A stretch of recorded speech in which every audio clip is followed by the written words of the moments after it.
Hello everyone, आज हम आपको बिजनेस स्टडीज़ का चैप्टर 11 का क्लास 11 का चैप्टर 3 का private public and global enterprise जो हमारा चैप्टर चल रहा था उसका नेक्स्ट पार्ट कराने जा रहे हैं। हम लोग government policy towards public sector since 1991 से आगे जो गवर्नमेंट की क्या पॉलिसी है पब्लिक सेक्टर के बारे में वो सब डिस्कस कर रहे थे। इसका फर्स्ट पॉइंट है reduction in number of industries reserve for public sector from 17 to 8। मतलब जो नंबर ऑफ इंडस्ट्रीज़ हैं फॉर पब्लिक सेक्टर की वो 17 से 8 हो गई हैं, अब कम हो गई हैं। और सेकंड पॉइंट क्या है? सेकंड पॉइंट है disinvestment of shares of a select set of public sector enterprise. मतलब कि disinvestment of shares of a select, मतलब जो शेयर्स हैं उसमें जो है इन्वेस्टमेंट नहीं कर रहे हैं वो पब्लिक सेक्टर एंटरप्राइजेज जो है अब जो है इन्वेस्ट नहीं कर रहे हैं। This investment involve the sale of equity shares to the private sector and the public. अब वो क्या कर रहे हैं? अब अपने जो शेयर्स उनके पास है उसको क्या कर रहे हैं? सेल कर रहे हैं प्राइवेट सेक्टर्स को और पब्लिक को, लोगों को। जो objective was to raise resources, जिससे रिसोर्सेज ज़्यादा हैं, पैसे ज़्यादा हैं, and encourage wider participation of a wide general public and workers in the ownership of these enterprises. इसका ऑब्जेक्टिव क्या था? इसका मोटिव क्या था कि जिससे जो है पैसे ज़्यादा हैं, इनकरेज वाइडर पार्टिसिपेशन ऑफ, लोगों का ज़्यादा उसमें पार्टिसिपेशन हो, and workers in the ownership of these enterprises, और जो वर्कर्स हैं जो उसके एंटरप्राइजेस में लोग हैं वो ज़्यादा से ज़्यादा हों। The government had taken a decision to withdraw from the industrial sector and reduce its equity to all undertaking. Government क्या डिसीजन ले रही है कि वो विड्रॉ करे फ्रॉम द इंडस्ट्रियल सेक्टर से निकले और अपनी इक्विटी को सभी में से कम करे, अपने जो है शेयर्स वो बेच दे। It was expected that this would lead to improving the manager performance. इससे क्या होगा? लोगों की परफॉर्मेंस अच्छी होगी, ज़्यादा लोग आएंगे तो ज़्यादा अच्छे से काम करेंगे, एंड इंश्योरिंग फाइनेंशियल डिसिप्लिन, और उनके पास पैसा भी ज़्यादा आएगा। But there remain a lot to be done in this area, लेकिन इस एरिया में अभी काफ़ी कुछ करने के लिए बाकी है। The object of privatising public sector enterprises are, कि हम प्राइवेटाइज क्यों कर रहे हैं पब्लिक सेक्टर एंटरप्राइजेज को। फर्स्ट है releasing the large amount of a public resources locked up in non strategic public sector enterprises.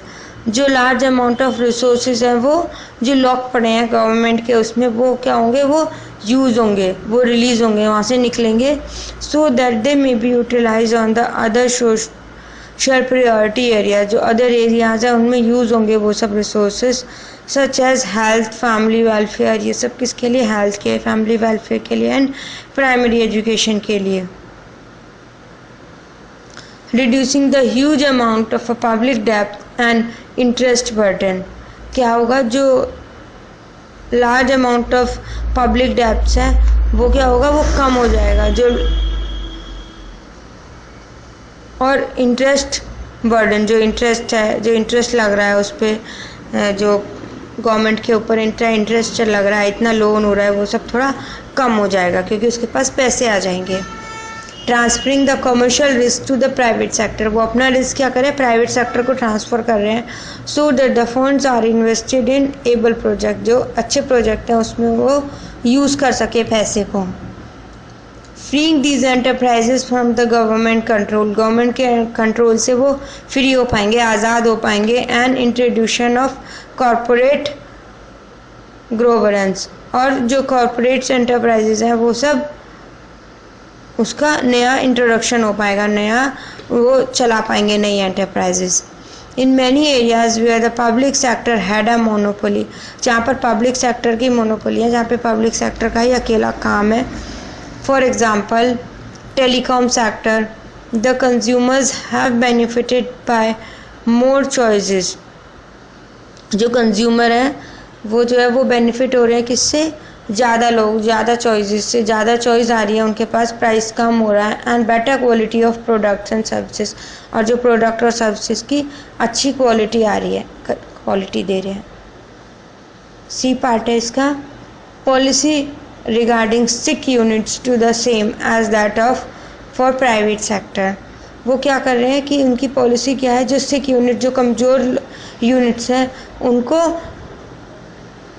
Private sector के equal करना, उनको ऊपर लाना। All public sector units were refer to the board of industrial and finance reconstruction to decide whether a sick unit was to be reconstructed और close down. वो ये कहते थे कि या तो उसको अच्छे से चलाओ या फिर क्लोज डाउन करो, हमें क्या पॉलिसी अडेप्ट करनी चाहिए इसको चलाने के लिए।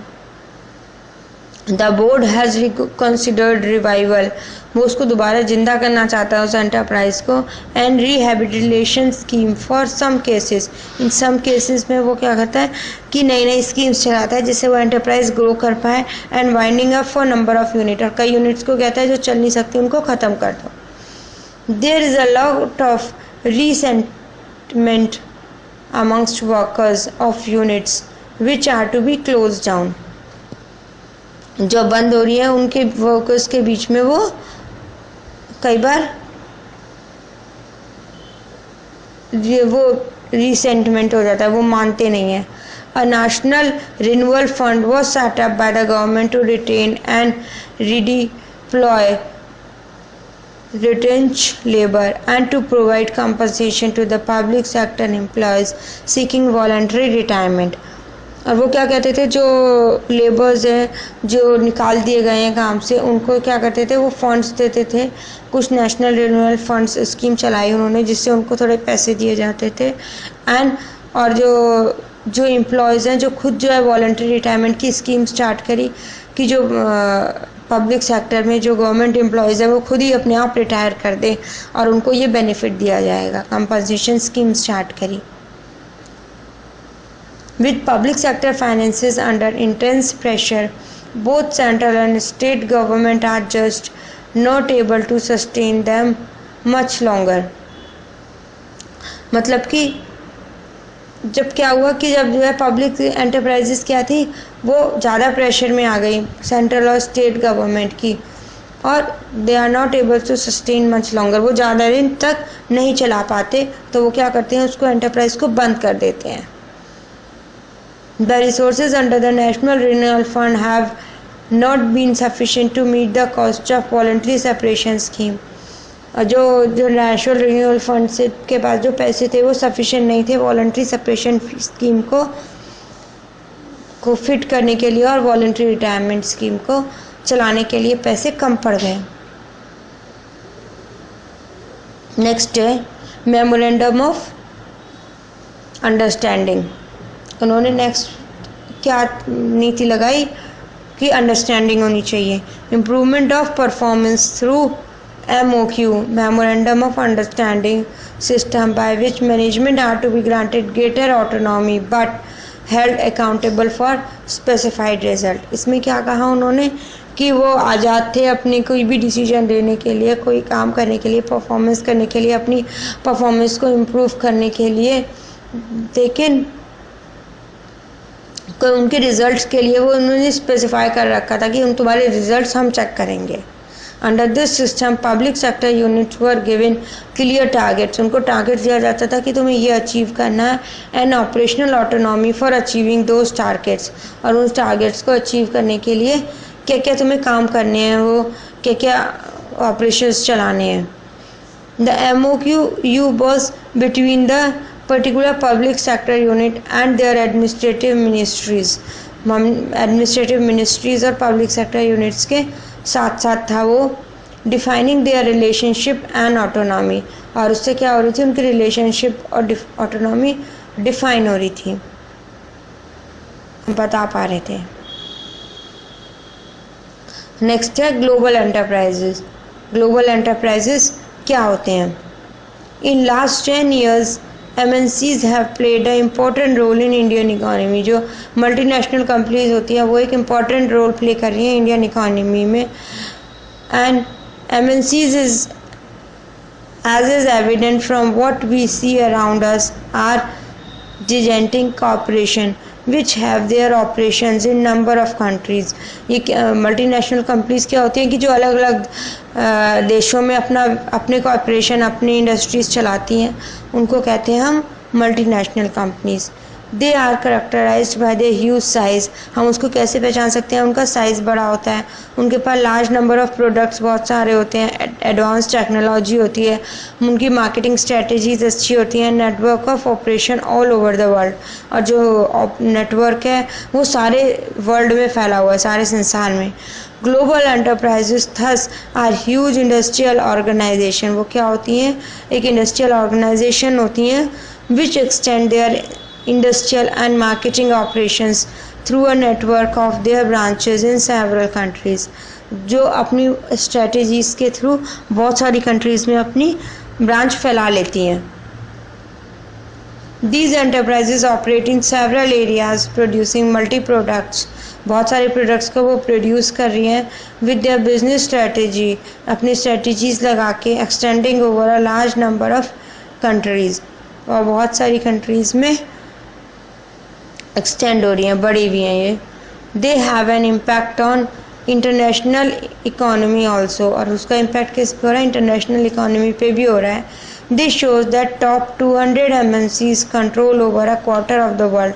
क्या हो रही है? वो 200 मल्टीनेशनल कंपनीज है, वो पूरे वर्ल्ड पे जो है उसको कंट्रोल है उसका।